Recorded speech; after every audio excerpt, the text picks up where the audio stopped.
calling fast fashion our enemy evolved to being a story about appreciating people who live out of fashion, do things differently, live life on their own terms. And in many ways, that was reflective of a larger purpose behind this, that Red Wing has done things our own way for 117 years. We've not, when all brands were going overseas or following the latest fast fashion trends, we said, no, we're going to do it this way, this timeless way, making boots by hand on the banks of the Mississippi. Hi, my name is Sarah Panus. I've spent the last 2 decades driving digital content for billion-dollar brands. Now I help content marketers build winning brand storytelling strategies and reduce feelings of overwhelm and confusion. Join me as we discuss strategy, creativity, confidence, and building a better connection with your audience. Think of this as a creative content marketing jam session mixed with chicken soup for the soul. This is the Marketing with Empathy podcast. Hey, kindred speakers. Welcome back for another episode.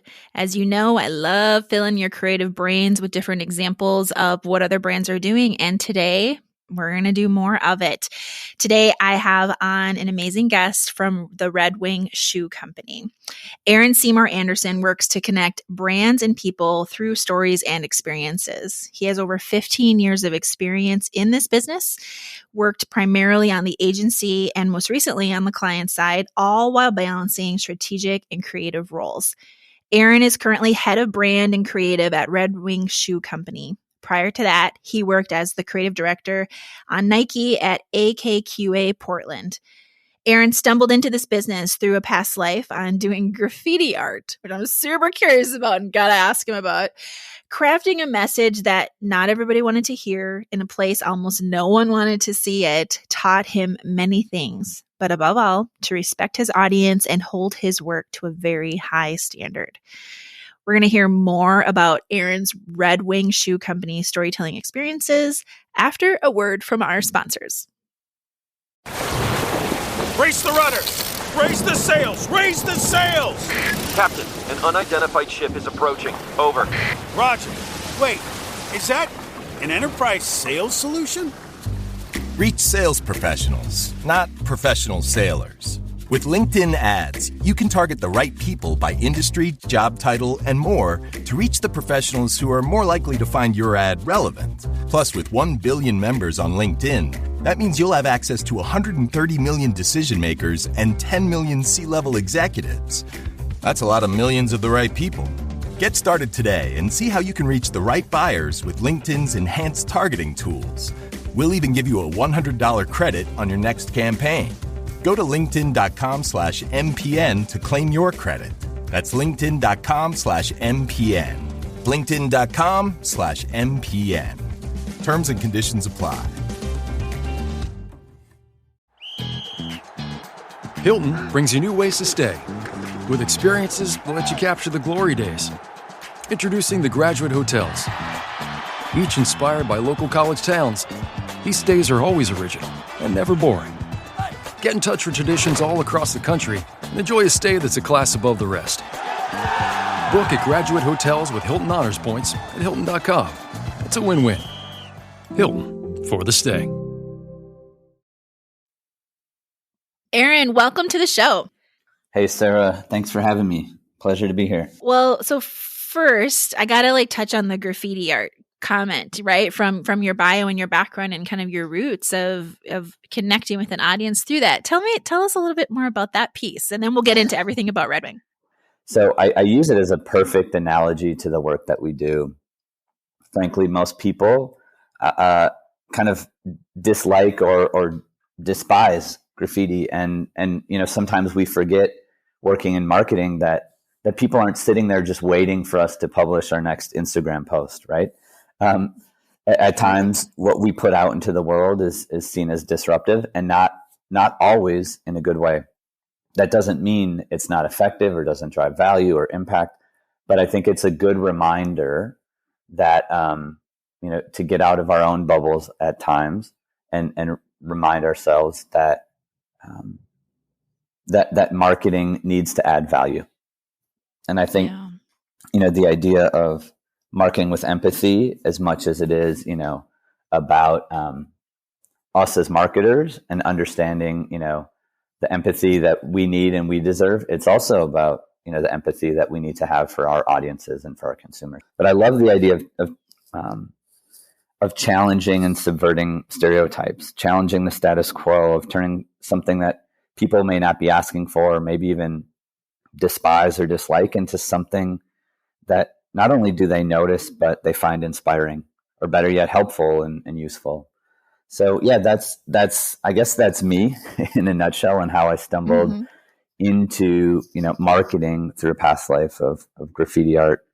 Amazing. Amazing. Well, then let's transition into Red Wing. Yeah. Why I invited you on the show, so we could talk about the really great storytelling work that you guys are doing with a very old company, right? Yeah. And so first, tell us more about Red Wing Shoe Company and the role that storytelling plays in your brand and your creative work. It's a 117-year-old company, privately held, based on a legacy and great history, storied history.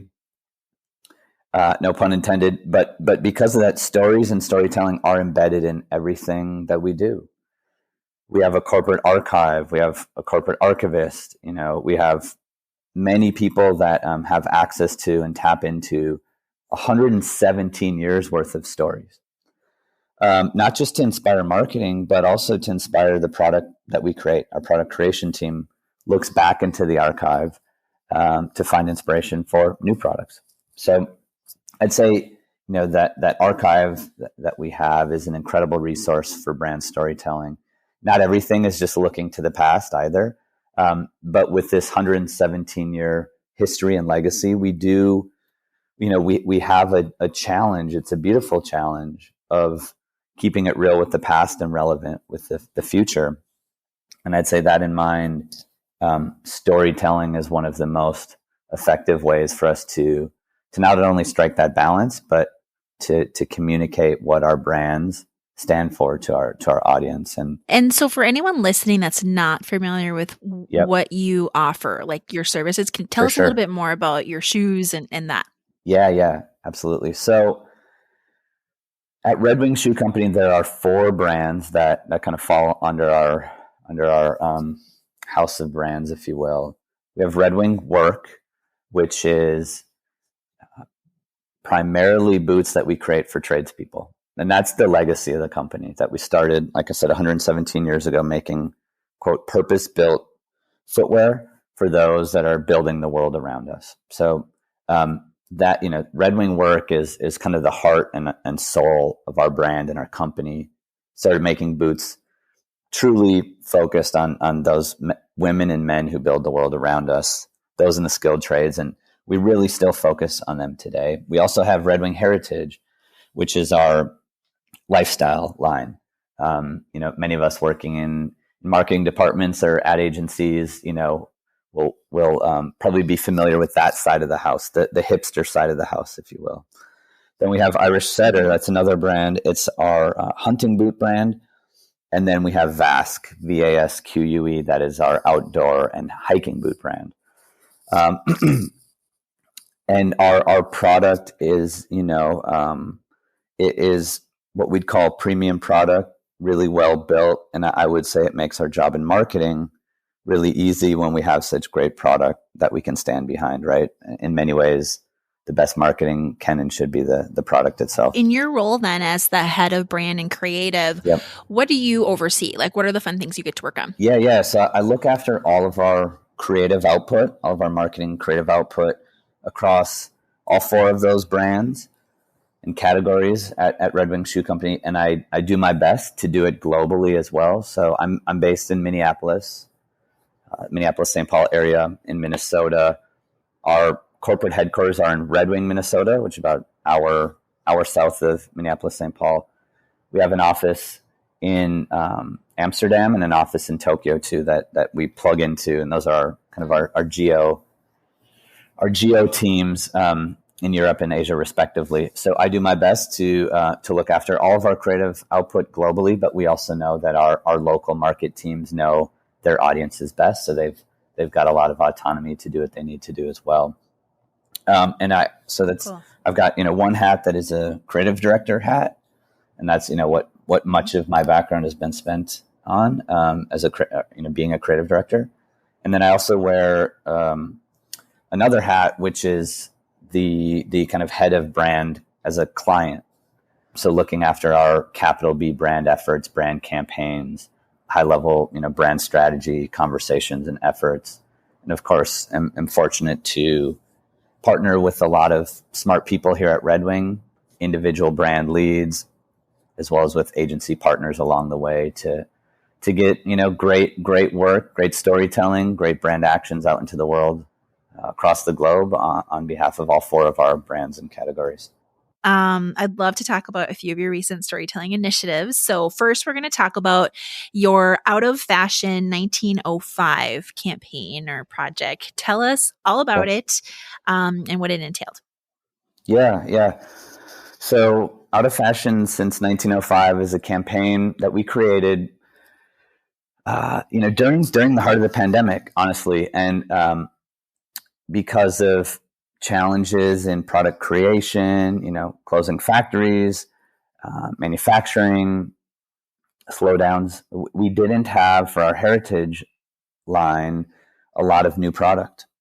And so we started thinking about the best way for us to create energy and heat around the brand. And we said, we looked at our core iconic style. It's the Red Wing 10877, also known as the classic mock. And so, some of you may know what that boot is. Many of you may not. But if you see it, it is pretty recognizable and really kind of iconic and synonymous for Red Wing. It has a white or an off-white wedge sole and, a 6-inch, we have 2 versions, a 6-inch and a 9-inch tall leather boot. That's our icon. That's a style we've been making for close to 70 years now. And we thought, well, why don't we just really look at what's unique about us rather than, fabricating a story. We don't have new products. Let's embrace that. Let's make some, lemonade here out of lemons.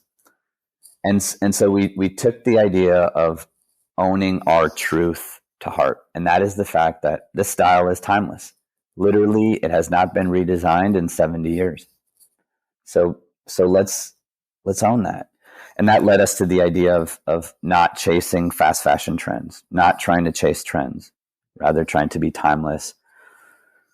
Hence that tagline of Out of Fashion since 1905. Since our inception, we've not been chasing fast fashion trends. So that was the insight and kind of the idea that was illuminated through us just looking really at our truths and why our audience and consumers appreciate what we create, what we make. Mm-hmm. So from there we said, all right, what do we do with that? How can we celebrate our consumers and people and not just talk about ourselves? So the idea, evolved from that concept of Out of Fashion since 1905, basically, calling fast fashion our enemy, evolved to being a story about appreciating people who live out of fashion, do things differently, live life on their own terms. And in many ways, that was reflective of a larger purpose behind this, that Red Wing has done things our own way for 117 years. We've not, when all brands were going overseas or following the latest fast fashion trends, we said, no, we're going to do it this way, this timeless way, making boots by hand on the banks of the Mississippi. So it led us to look around the globe and find stories of incredible people that shared that similar ethos. And there are 3 stories I'll touch on really quickly that became the tent poles of this campaign.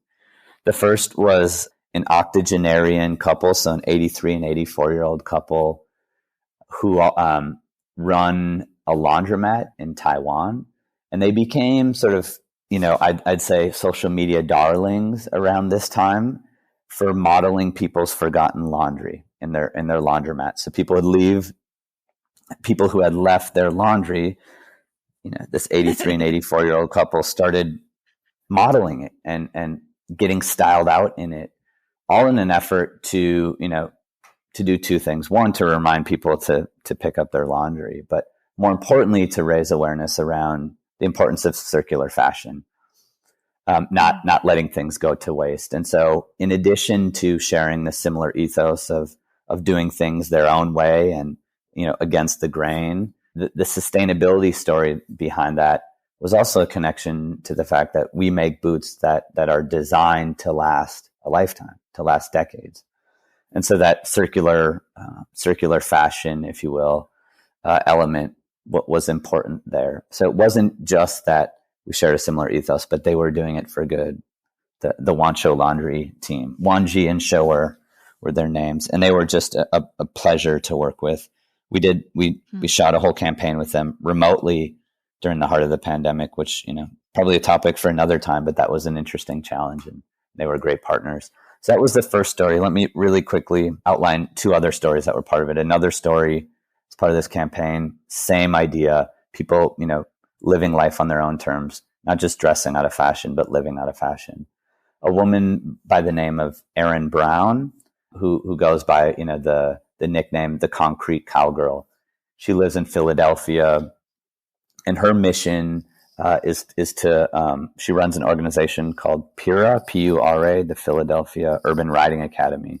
She grew up riding horses in inner city Philadelphia, and now runs that nonprofit to help at-risk youth, stay out of trouble, if you will, by riding and raising horses. So check out the Concrete Cowgirl on Instagram, on social media. Her story is incredibly fascinating. She lives out of fashion, but again, everything she does serves a larger purpose. So we were really honored to tell her story as well. And then the last main story, we told dozens of stories as part of this campaign, but like I said, there were three that were kind of the tent poles. Was a gentleman by the name of Bioni Samp, and Bioni is a DJ and beekeeper in London, and he makes music literally with the sounds of bees. So he records all these sounds from bees and turns it into electronic music. Really, really fascinating. Check out Bioni Samp for anyone listening. His music is quite interesting. And again, it all starts with the sounds of bees. He, again, reiterating this, he lives out of fashion. And more importantly, he does what he does for a larger purpose, which is to raise awareness around the importance of bees for our ecosystem. So all three of those were stories we were incredibly honored to tell as part of the larger Out of Fashion campaign for Red Wing. So it was an exciting campaign for us to work on, and one that just really allowed us to look at ourselves, what this brand stands for, this idea of creating product that is timeless, that doesn't follow fast fashion trends. And along the way, we got to tell some really incredible stories. So big thanks to those that allowed us to do that. Oh, that's amazing. And such a great example of the company you keep, because you're being true to your brand and then who are extensions of that. And that's what's so great about storytelling. What I love about it is how you can humanize something like that to really connect in a different way and through these really interesting stories. I'm really curious, how did you find these three different people? I truly understand it's not an easy task to find. Casting, I always think, is one of the hardest things to find, like, the right stories. Yeah, it's a great question. It wasn't easy. You're right. Casting is always challenging. So, once we had the genesis of the idea, we did a little bit of desk research. We'd come across Wancho Laundry just through desk research, and we said they are the perfect archetype in so many ways. So what other stories can we find across the globe that are on that level, at that level? So our internal team, we had an awesome internal team working on this, as well as a couple freelance collaborators that we work with quite a bit. And then we did also tap into our global team and a casting, and then broke out individual documentary films for all of these stories. And let's see, I think that's the majority of the channels that we leveraged and pulled. And of course, all of our partners. So Wancho Laundry, Bioni Samp, Concrete Cowgirl, all shared on their channels as well. And underlining. And it's a really good example too of, tapping into like influencers in a, that aren't as mainstream influencers, but the connection point is so strong. So it just creates this beautiful connection moment with your audience. So I thought it was really, really smart. Thanks for walking us through that. I'll make sure I'll put links in the show notes for like all the examples we're talking about, folks. So you cool. can like click through and take a look at everything. So let's move on then to the next storytelling example, which is your wall of honor. I think it's an interesting example of how you can talk about and show. My understanding is every year there's nominations. Certain people make the cut for their shoe to be hung on the wall of honor, right? Like tell me and us more about like the backstory of that. Cause obviously it seems like it's been going on for quite a while, right? And you're exactly right. It is our, part monument, part museum, hall of fame, if you will, to those who work in the skilled trades.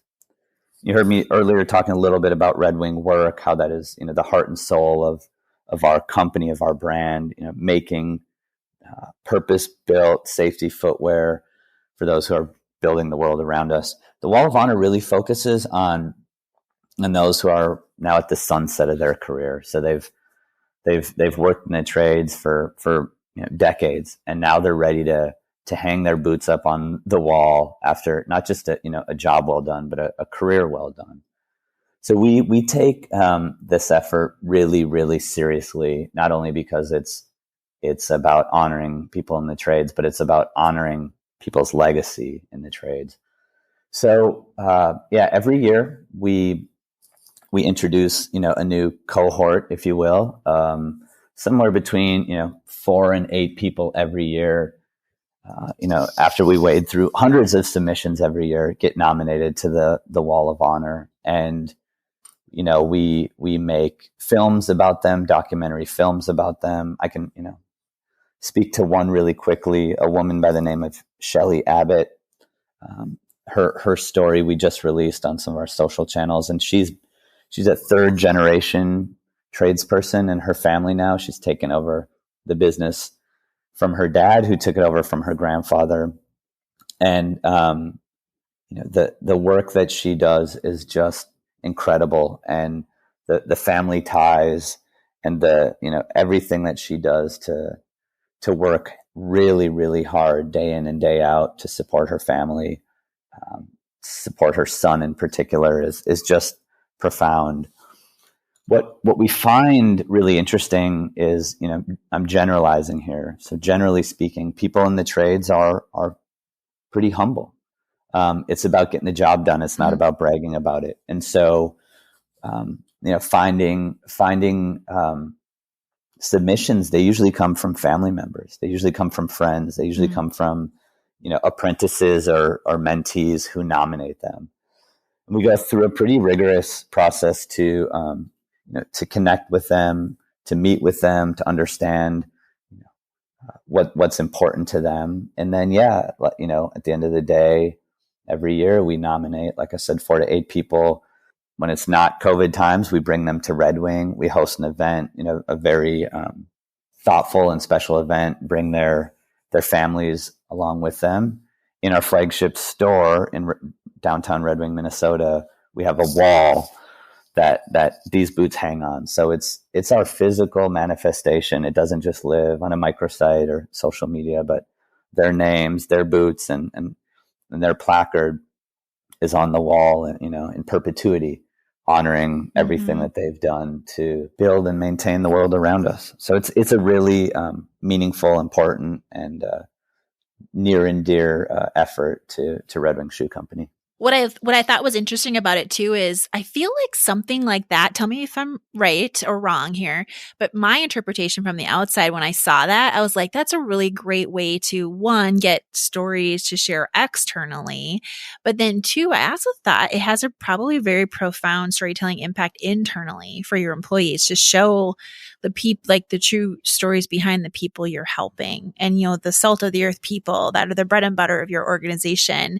And it's a really feel good, I would imagine, for your employees to hear that and to see those stories too. Do you use it from like an internal comms perspective too?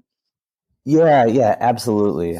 The trades are often looked down upon, right? The skilled trades are, often ignored and sometimes looked down upon, right? It's not the white collar American dream. It's blue collar, and that carries a different connotation. Yeah. But for us, we take total issue with that. And there's a lot of reasons for that. Not only are these people building the world around us, maintaining the world around us, ensuring the world works, right, to the benefit of all of us. We take for granted, the fact that lights turn on and the roads work and the water works. But there are people that work really hard to make sure that happens.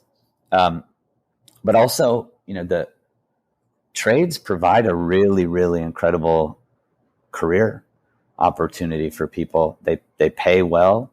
Some people just aren't set up or don't want to go to college, traditional 4-year kind of university approach. And the trades offer a great opportunity for people who maybe don't want to go to college or want to work with their hands or, approach the world and wanting to build things physically. And so one of the things at Red Wing, one of the big storytelling elements for us is ensuring that we're honoring this legacy, a legacy of work done right, and honoring, our core consumer, right, with empathy, and making sure that their work is appreciated. So, yeah, it's we're out celebrating the trades, and it's for them. Bring it back to your question. Apologies.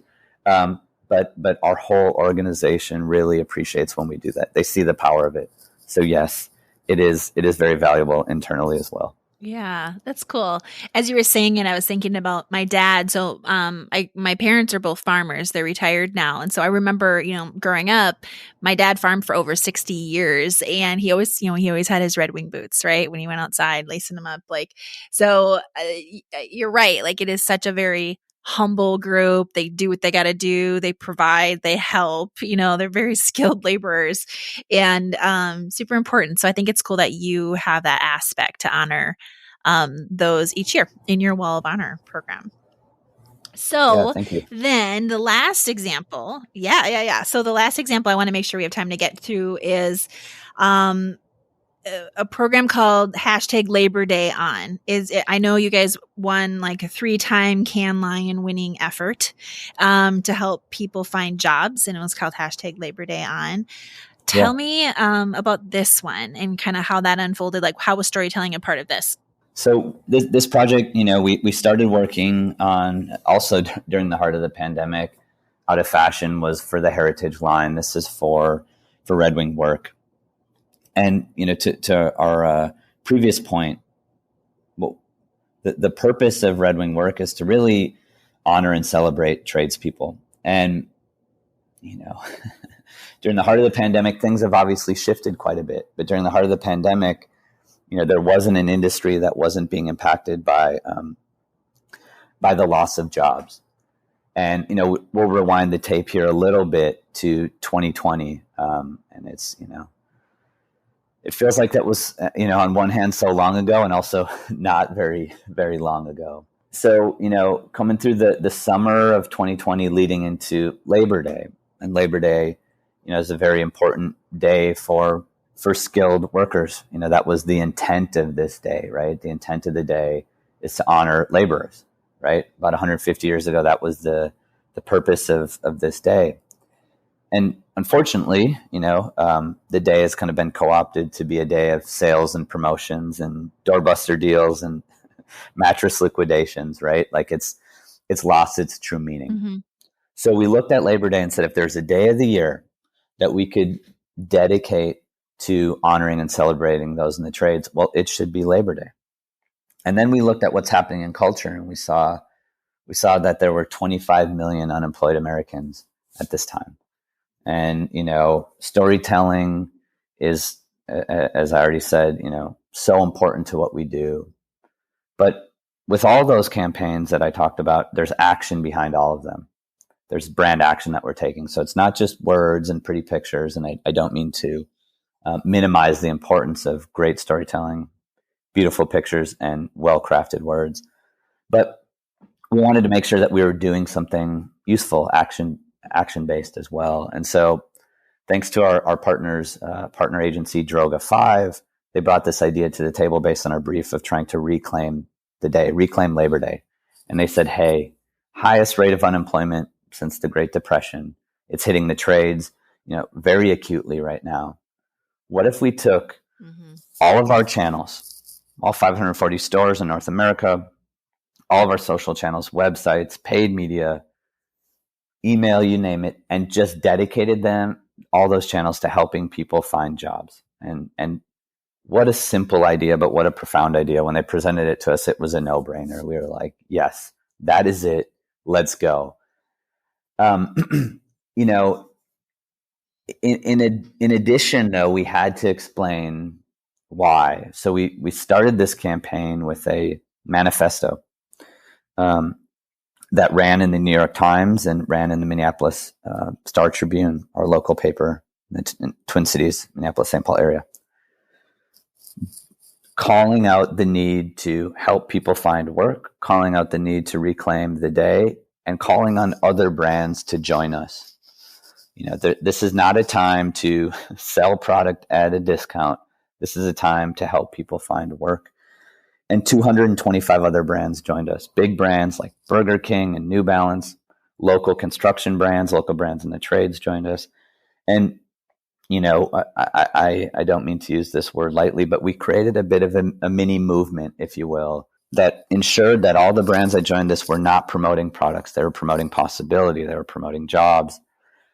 And better yet, you could come into our 540 stores and we had converted them into mini job centers. You could call 1-800-RED Wing and we would do everything we could to plug you into job opportunities. You came to our website and there wasn't product on our website. It was job openings, including Red Wing job openings. So we were doing everything we could in our power to help solve the unemployment crisis at the time. Yeah, really exciting project to work on. Big thanks to our whole team and, of course, our agency partner, Droga 5, that brought that idea, and we're able to pull off such an ambitious idea. It's a very exciting one. That's great.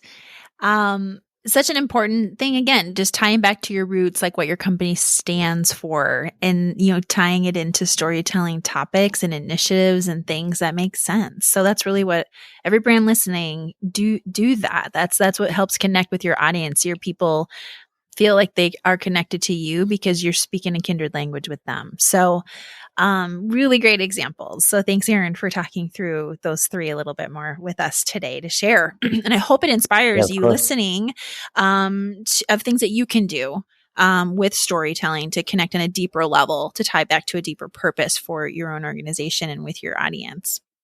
So Aaron, we are getting close to wrapping up here. I do have one final question for you before we wrap up, which is, what piece of advice do you have for my listeners, like to help them think about how to better connect with their audience? Like if you had to leave them with one thing, what would you say? Yeah, it's a good question. Simply put, don't be boring. I'd say, have a point of view. So many brands, so many campaigns, so many efforts lack a point of view, in my opinion. And it's not an easy thing to do, but it's one thing that we're always challenging ourselves with here. And I think there's something to be said for being culturally relevant and finding attention in culture, right? And if we go back to some of the examples I was talking about, the tension in out of fashion was pushing against fast fashion, declaring that as our enemy. Wall of Honor, honoring these unsung, hidden heroes, right? And then with Labor Day on, it was trying to take the unemployment crisis head on. In all those instances, we've taken a cultural tension, something that's kind of perceived as a negative, being out of fashion, the unemployment crisis, and turning it into a positive. Without a cultural tension, without a point of view, it's relatively easy for people to not care about what you're doing. What stands you apart? Why would someone want to get down with your brand or your effort? Like I said earlier, nobody is just sitting there waiting for you to post your next social media post. And, there's a quote that comes to mind as I'm thinking about this right now that probably summarizes my thoughts in a much more articulate manner. So I'll steal the words of Eli Wiesel. The quote is something to the effect of, the opposite of love is not hate, it's indifference.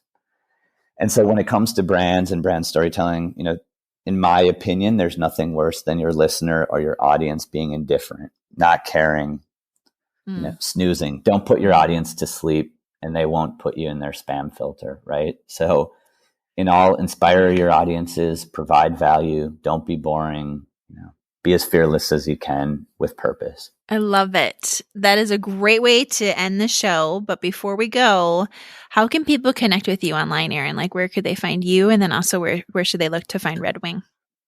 Yeah. I fly pretty below the radar on online and social media, but I'd say best place, find me on LinkedIn, Aaron Seymour-Anderson, head of brand and creative at Red Wing. It'd be great to connect, reach out with any questions. And then, keep an eye on what we're up to at Red Wing. Our social channels at Red Wing Shoes and at Red Wing Heritage is probably the best place to keep an eye on what we're up to. Perfect. I'll make sure I put those links in the show notes too, folks. Okay. Well, thank you so much, Aaron, for coming on the show and giving us some behind the scenes insight into your storytelling programs. This was great. Of course, Sarah. Thank you so much for the time. It was a pleasure. Appreciate it. Okay, folks, huge thanks again to Aaron Seymour-Anderson from Red Wing Shoe Company. Check out the show notes for all the examples that we talked about, and we'll see you here next week. Until next time, Kindred Speakers.